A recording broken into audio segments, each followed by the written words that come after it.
do the benefits outweigh the risks? There's no benefits to this vaping, is there? The risks are enormous. So we need to look at addressing that and safeguarding, especially the younger people who are using vaping as an alternate to smoking or whatever. It's becoming yet again an epidemic, a silent epidemic that we didn't hear about for a while, but now it's coming to the surface.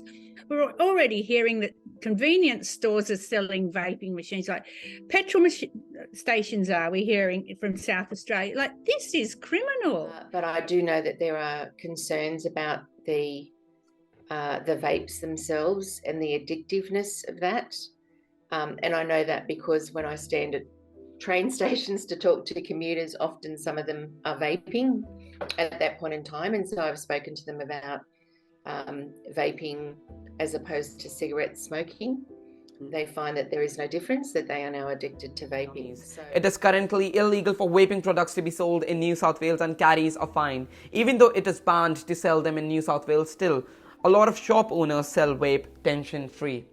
The high level of nicotine in e-cigarettes makes them highly addictive and difficult to quit. E-cigarettes are battery-operated devices allowing the user to inhale nicotine or other chemicals in vapor form vaping.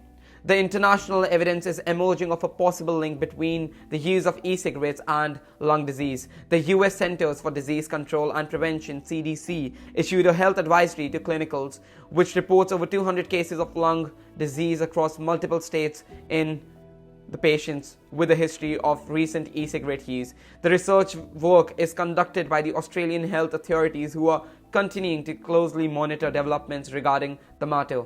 The question here arises is that who is at the risk?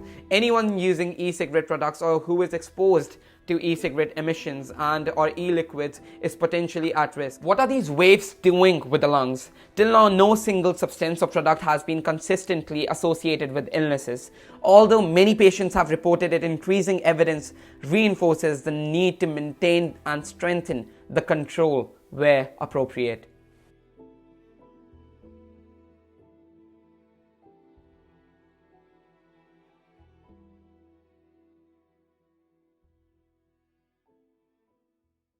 Hello everyone, you're watching BCMT17 Pitch. If you were not cheeky enough and have seen the whole 2 minutes of the starting of the video, you might have come across a general view that what my proposal is and what I want to document. But bear these 5 minutes with me so that I can sell you my product in a more impeccable manner. Let's start it from the very beginning. Research is a particular form of inquiry. It is not possible to do research without having a problem which needs to be solved or a question which needs to be answered. Thereby, I'm aiming to document the usage of vaping by an immense amount of people nowadays. In this, I want to document the studies and the statements by health experts on the usage of vapes. Also, we'll be documenting people's stories of their addiction towards it, or might be someone's story of quitting it. Now, question poses that what will be my roadmap towards this process?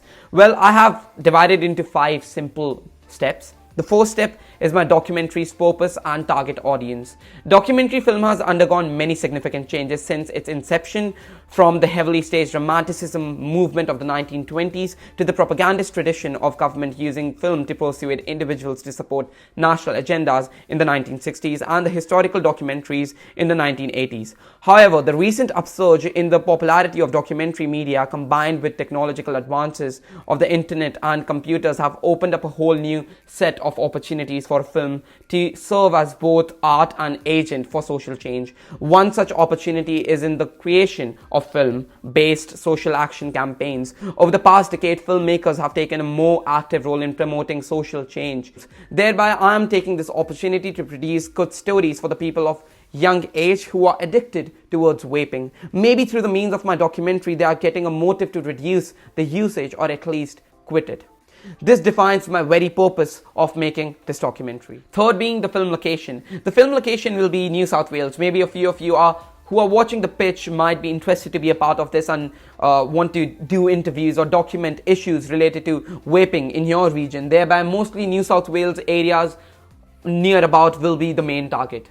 Next step, which style of documentation will be used for the documentary? From the earliest examples, documentary film has been organized to present evidence using dramatic and persuasive methods.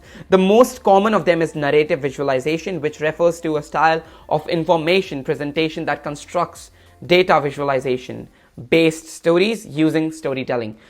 Keeping this in mind, and to be precise, I will be using 3 styles of documenting for the project. First, an expository documentary is the most complete form of documentary in accordance to me in terms of construction.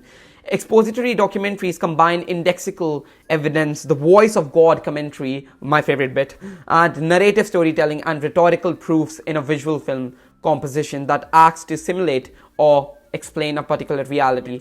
Second, an observational documentary is designed to simply observe events as they unfold. In this, the camera is simply turned on and events are captured as they unfold. Thereby, in the observational, while working on the stories of people who might have tried quitting vaping or related to it, I will be taking candid shots of them. Third, a participatory documentary is uniquely defined by the filmmaker participating as an actor in the film. One of the most popular examples of the participatory mode of the documentary is the television program 60 Minutes, where the interviewing filmmaker is a part of the conversation in the documentary film. Well, this one will be the main style of my documentation. Okay, so what are the risks involved while documenting? Ethical issues are central to documentary filmmaking because documentary film can represent the values and beliefs of the subjects in the films, and that representation should be fair to the subjects in terms of documentary films. The director usually has more power compared to the subjects when making the documentary film. Thereby, I will assure you from my side that while documenting the issue, I will not impose false accusations on the product or will show my anti-side towards vaping.